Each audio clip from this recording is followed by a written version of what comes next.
Welcome to the Universe is Talking podcast, episode 5. I'm your host, King. And I'm your host, Aja. Today's episode, we will be discussing fake orgasms. We discussed this prior to recording this episode, and we agreed that I'm going to start this off. So I'm going to retitle it now and let you know that I'm going to be discussing, ladies, you hear him making cum noises, but he ain't coming. All right, so let's go ahead and begin this discussion.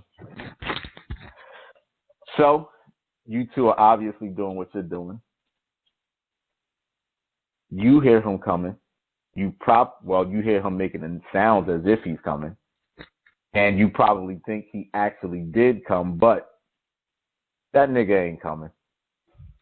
He just faked the whole move to get this whole situation over with. Let's talk about why, though. There's really only two possible reasons why he faked it. And the first reason is your pussy ain't as good as you've been broadcasting it to be. Oh. You've been running around screaming to Mars how A1 your pussy is. Now he believes it, so he thinks he got to put in extra work because it got to be A1. You've been telling him it's A1. It got to be A1. He know it's A1. He gets inside, though, and it ain't no A1 to be found nowhere whatsoever. Now he thinks, all right, maybe I got to let it warm up a little bit. He's treating it like a car. He got to let it run a little bit. He got to let it warm up a little bit. Maybe the A1 is coming. He going to test drive it a little bit. He might drive it around the corner a little bit. But it still ain't gets that A1 level that you've been screaming it is. So we might be about 20, 30, 40 minutes into this. Wow. And he now realizes that ain't shit A1 about this pussy that I'm in. So he makes the most wisest decision that a man in his position could possibly make. I got to end this shit. So he's probably going to spend another 5 to 10 minutes thinking, how the fuck am I going to end this shit? And then it clicks. It hits him, and he decides, I'm going to fake like I nutted.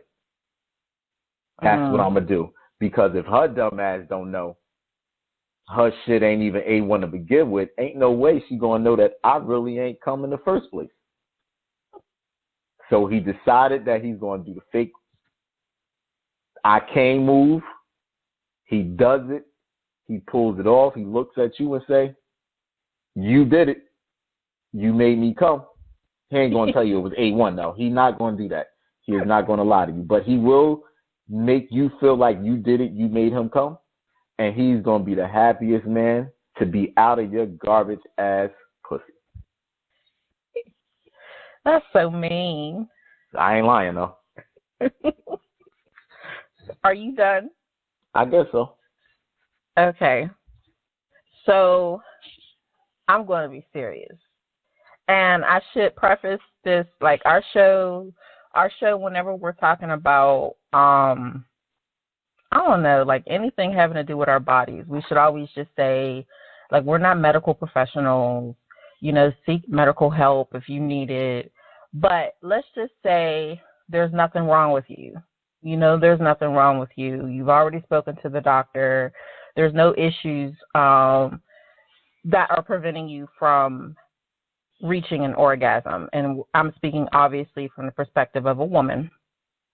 If you don't have any medical conditions that are keeping you from having an orgasm, one of the reasons that I'm finding, or I have found over the years, is that a lot of women haven't even figured out how to make themselves come.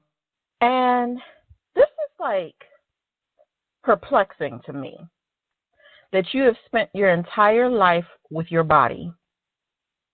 I mean, no one else has had as much time with your body as you have. You have access to it all the time and you don't touch yourself.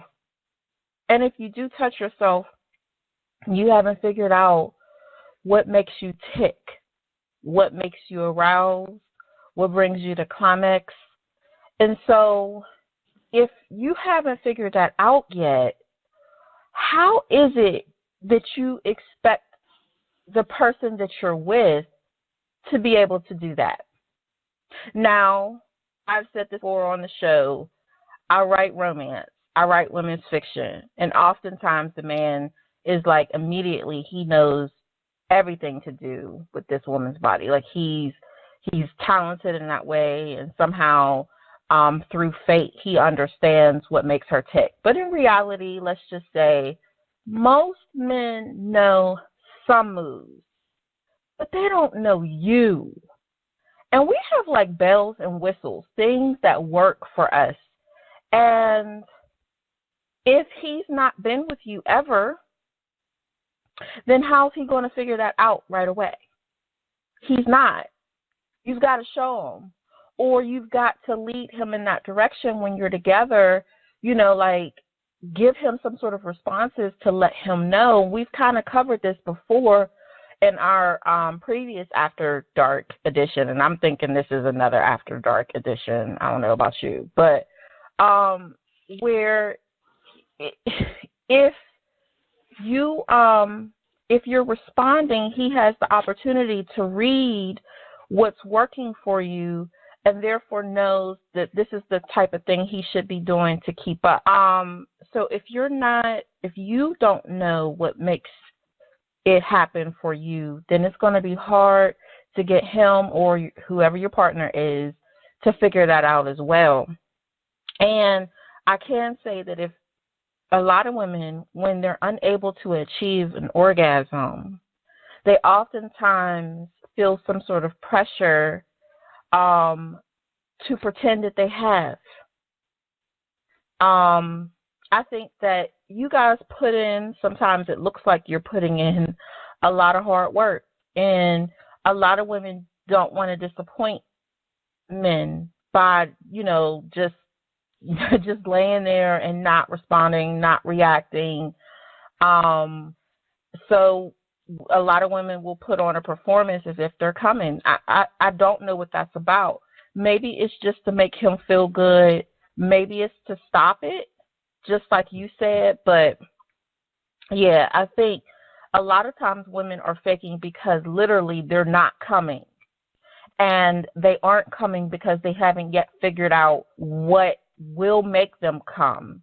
And my advice has always been to play with yourself and do it in front of him. He is not responsible for your orgasms. If you've only had 2 orgasms the entire time that you've been together with this guy, and both of them were achieved by some manipulation that you did, who cares how you got your orgasm? You having a good time, right? So do what you got to do. But it just, a lot of women, like I said, aren't comfortable with figuring that out about themselves and not comfortable with sharing with him. So they oftentimes will go through the sexual experience and then at some point just pretend that it happened, because men, I think that is how you kind of gauge whether you had a good performance, is whether we've come and how many times we've come. Am I right about that? You're definitely right about that. Okay. So we feel pressure. You goddamn right. All right, so now let's go into my closing topic for this one. Okay. So another reason why he might be faking it is because that dick wasn't for you this week. It was for you last week, and it will be for you again next week. But his dick is not for you this week. Why not? Why not? Because he made promises for that dick to belong to someone else this week. And what you're not about to do is steal this dick that don't belong to you.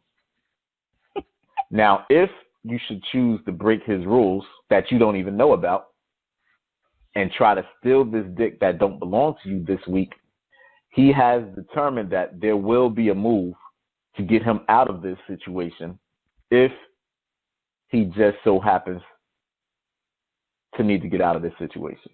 And that move is faking the nut. You should have never stole the dick in the first place. Stole it. Yeah, she stole it. He Okay. ain't offer it. He didn't offer it to her. She thought just because it was in her face, that meant that she should have it. That's not what it meant, though. He didn't look at her and make her think that it belonged to her for that week. He was trying his best to avoid her, if we're being honest. But I don't know what was going on with her, but she's all hot and bothered. She thinks that if she gets some of him, she's going to calm down and have the fix that she needs. She's being selfish at this moment. She didn't take into consideration what plans he might have for his dick, because it is his dick, not her dick. So now her selfish ass done stole the dick. He's worried and concerned about the promises that he made to some other woman. And the last thing that he wants to do is break these promises. So he says, fuck it. I can always come right back to her and give her some next week. I gave her some last week. So what I'm going to do, I'm going to just cut this shit short tonight. I'm going to fake like I came. Hopefully she came 2, 3, 4, 5 times. So she's good. As long as she came, she's good. If she didn't come now, this nigga got a whole different type of set of problems that he might not want to deal with. But this is the risk that she took to begin with, because she should have never stole it. She should have asked for permission. So now she's forced to deal with him faking the orgasm. Better luck next time. So here's the thing, though. With that, this whole conversation, though, it really just brings to fore the fact that a lot of couples, a lot of partners, I should say, sexual partners, are just lying. They are not honest in the experience that they're having. And I really wonder what that feels like sexually. Like what it feels like to be with someone who's not really completely satisfying you, not in the way that you want them to, because you have this expectation that sex should have orgasms and they're not happening, and you fake. So, it's either because you want someone to feel good, or because you want it to end, or because you don't really know what is going to bring you to orgasm. So you don't even know how to ask for what you want. Whatever the reasons, you're not having an authentic experience. What does that feel like to truly not be enjoying sex from beginning to end? And I often wonder why people are even doing it. If there's so many lies involved in the experience. Because one of the things I was going to say earlier, and I kind of moved away from it, is once you start faking, it has to be hard then to stop faking.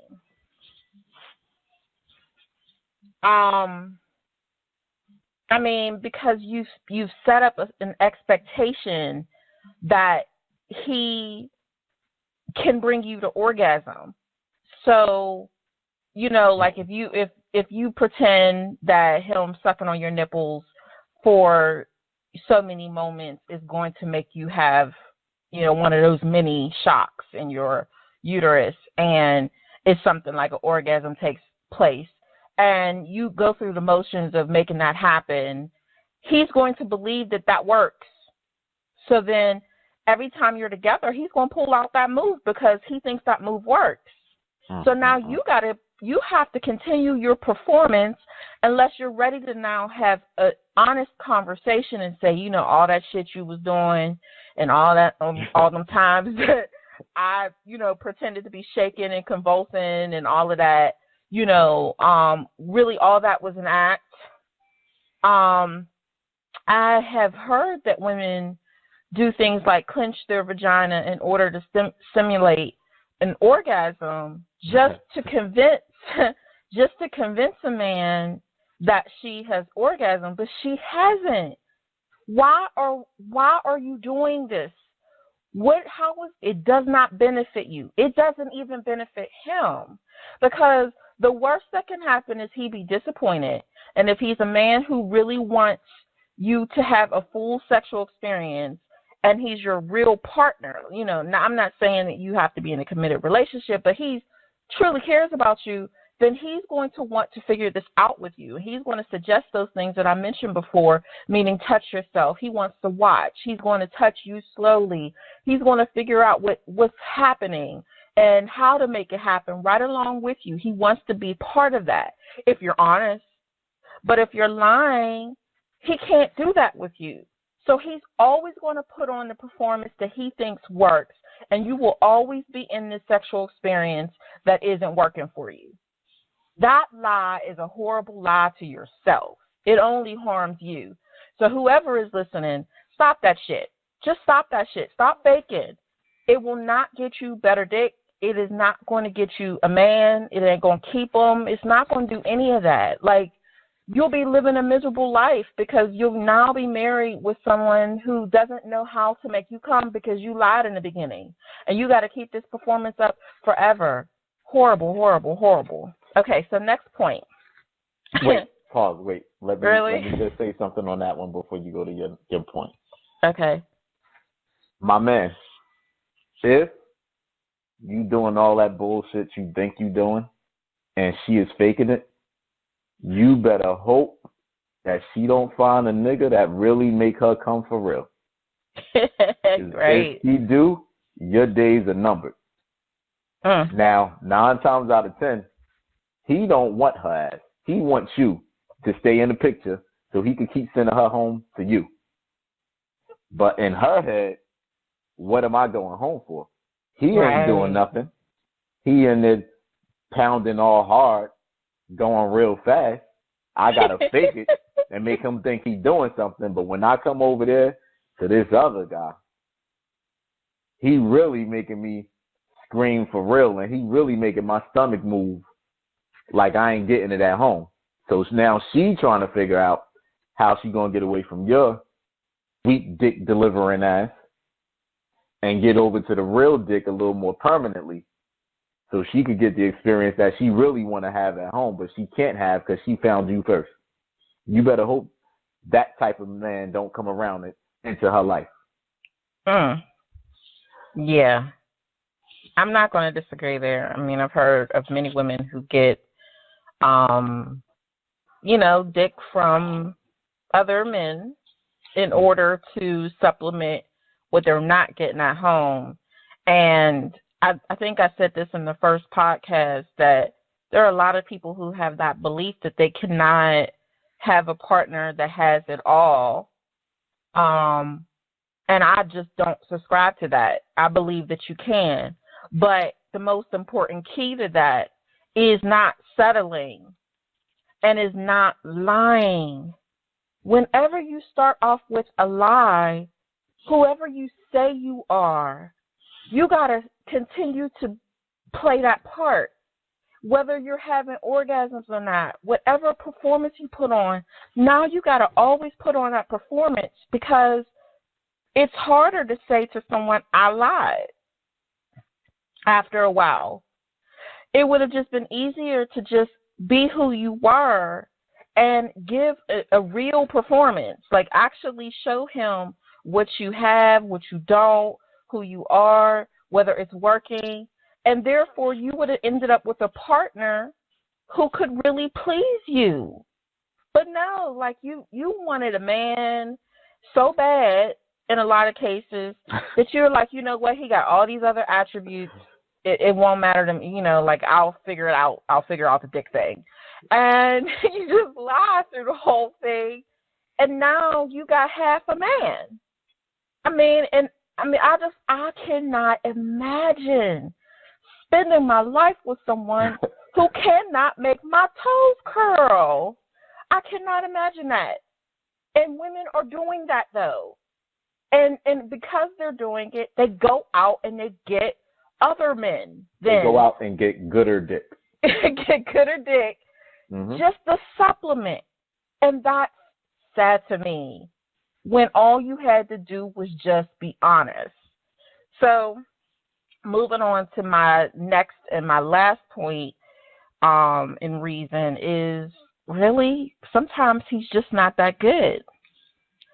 I mean, sometimes you all pull moves. It doesn't matter whether I have pointed you in the right direction or not, whether I have made it very clear what works. Um, sometimes, sometimes he's just a selfish person. I say selfish because the way that we're designed, men have got to allow women to have theirs first. Otherwise, it's, it will fall apart. There is no him coming and then making you come. I mean, you got to come first. So if he cannot find a way to bring you your pleasure in the beginning, then likely you're not going to get it at least until he recovers. So that's pretty selfish, I think. But, there are times that men just aren't good. They're not good lovers. And so therefore you're with someone who's not a good lover and you're like, this shit is garbage. And you want it to end. Period. You need it to end. So you fake just to close it. And I mean, no differently than what you said. Just to close this deal, you just fake it off. This sounds like a horror movie. Okay. I've never had sex and not experienced an orgasm. I don't think. I can't remember. I've been having sex a long time, but I don't recall ever not having an orgasm because either I'm giving myself an orgasm in the experience or he's giving it to me. But I know how to come. So that's not a problem for me. But I've had a partner one time, and I swear I hope he does not listen in, because he'll know it's him. But who would bite me? And I mean, maybe some people like that. I like, there's some kinky things I like. But biting on literally chomping down on my inner thigh, have you had anything even just brush your inner thigh? That's an area that's very sensitive to touch. So teeth are just not friendly there. In my opinion, you can nip at it very gently, but don't be trying to get into my flesh. And he was sitting there biting into my thighs. And the first time I was like, okay, I might be able to do this because, I was curious as to whether this would get me off. But when I realized this shit really, really hurt, I made it very clear. Ow, this shit hurts.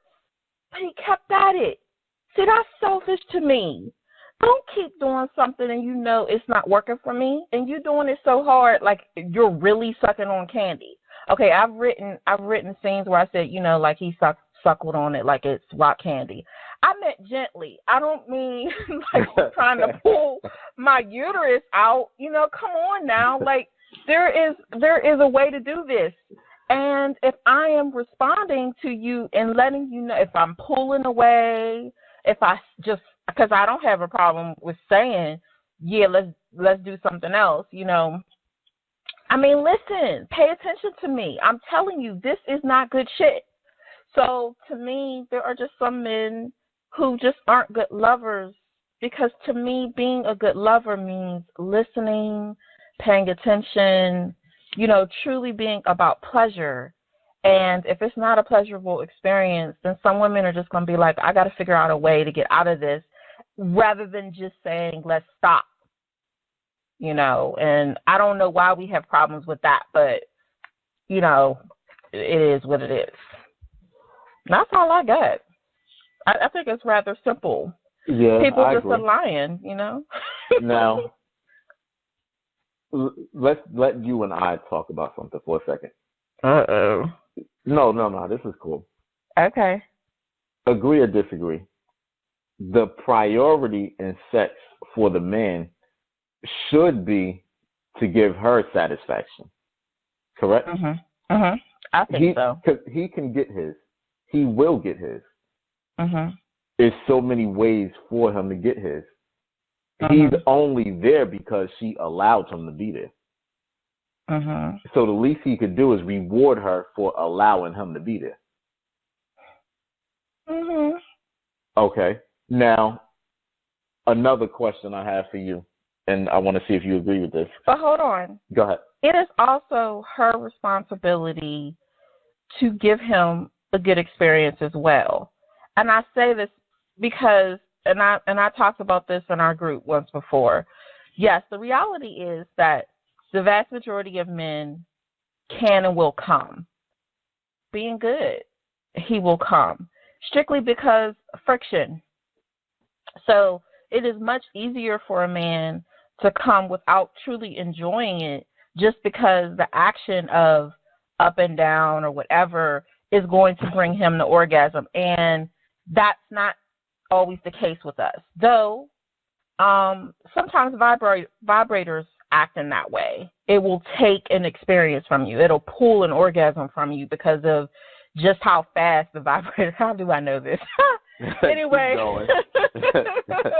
But the point is, though, just because he can and will come no matter what, unless it's really horrible, like dry and maybe potentially so loose that he don't feel any friction, like whatever the case may be. Negative A pussy because of that case. And it doesn't mean, though, that women have no responsibility to be a good lover as well. I think this is also where you get your orgasms. Because in pleasing him, you get responses from him that fuel your confidence. It makes you feel good to know that in some of those positions and in some of the things that you're doing, you have control that you often won't get with a man. This will be the only place that you get it. I have heard a number of women who thought that giving fellatio was nasty and, like you're being used. I'm thinking, honey, you are the most powerful woman in the world in that moment if you do it right.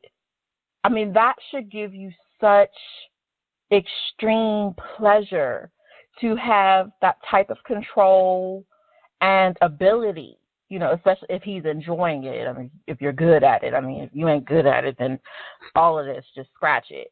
But if you're great and you see that you're great at this and it's very clear, I mean, you are not being used. And even if you are being used, you're being used in the right way.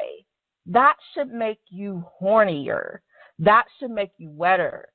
You should even come from that shit, that type of power, the abilities that you have and the way that he's reacting to you.